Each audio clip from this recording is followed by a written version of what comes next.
আবার আশা লাগবে, আবার লিয়াসা লাগবে, হ্যাঁ। আবার লিয়াসা লাগবে। কাকে? হাসিনা। কেন?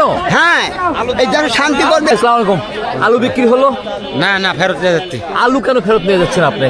120 টাকা মনে আলু বেচা কি করবেন? এটা কোন ধরনের কথা বলেন আপনি? 120 টাকা মনে আলু আছে? আয় যাকো আলু 120 টাকা মন তা ফেরত দিয়ে যাচ্ছি। এটা কি কুমড়িকের ছোট আলু না নাকি? না তো অ্যারোস্টিকের। অ্যারোস্টিকের ছোট আলু 120 টাকা করে মন বলছে। হ্যাঁ আর নিবা না কেউ? জুড়াই করতি আর কেউ নিবে না? না না আলুটা আমি যদি একটু দেখি প্রিয় দর্শক মন্ডলী, এদিকে আলু কিন্তু কৃষক নিয়ে যাচ্ছে। এখানে আলু না অন্য কিছু আছে ভাই? আলু, মাইন্ড করেন না, এখানে অনেক দর্শক আছে। আলু। আমি যদি একটু দেখি আলু ফেরত নিয়ে যাচ্ছে, এটা কিন্তু একটা হাটের ইজ্জতের ব্যাপার, তাই না? কৃষকের আলু কেন হাট থেকে ফেরত যাবে? হ্যাঁ, এটা অবশ্যই কিন্তু দেখার বিষয় আছে। এটা চলো এক কথায় যে অ্যারোস্টিকের কি জাত আলু? মাজরা। অ্যারোস্টিকের মাজরা আলু 120 টাকা মন আলু বলে।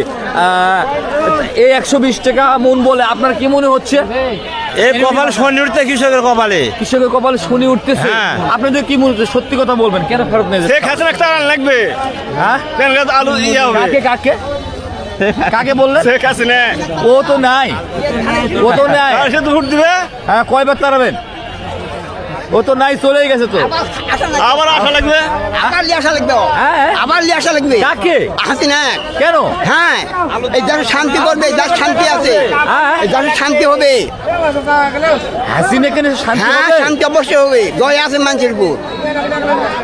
রাস্তাঘাট, বৃদ্ধ ভাতা, বয়স ভাতা, রিলিফ কন্ট্রোল সব দিয়েছে, ওই সব পড়েনি। আর এই ধানের শীষ পাগল হয়ে গেছে আমরা, কিছু মা দিবে না। এক মন আলু কাটতে লাগতে 60 টাকা, আর বেচালিতে 100 টাকা, 40 টাকা কি হবে? পান খরচ কিনা হবে। দর্শক মন্ডলী, শুনতে পেলেন আজকে শিগগিরই হাটে কিন্তু কৃষক আলু বিক্রি করে নিয়ে অনেকেও ফেরত নিয়ে যাচ্ছে তাদের কাঙ্ক্ষিত মূল্য না পাওয়ার জন্য। কৃষকরা আলু ফেরত নিতে বাধ্য, আবারও পুনরায় বিক্রি করতে হবে হাটে। কি করবে? তাদের যদি মূল্যই যদি না আসে, তারা কিন্তু রাগে ক্ষোভে কিন্তু ফেরত নিয়ে যাচ্ছে কিন্তু আলু, প্রিয় বন্ধু।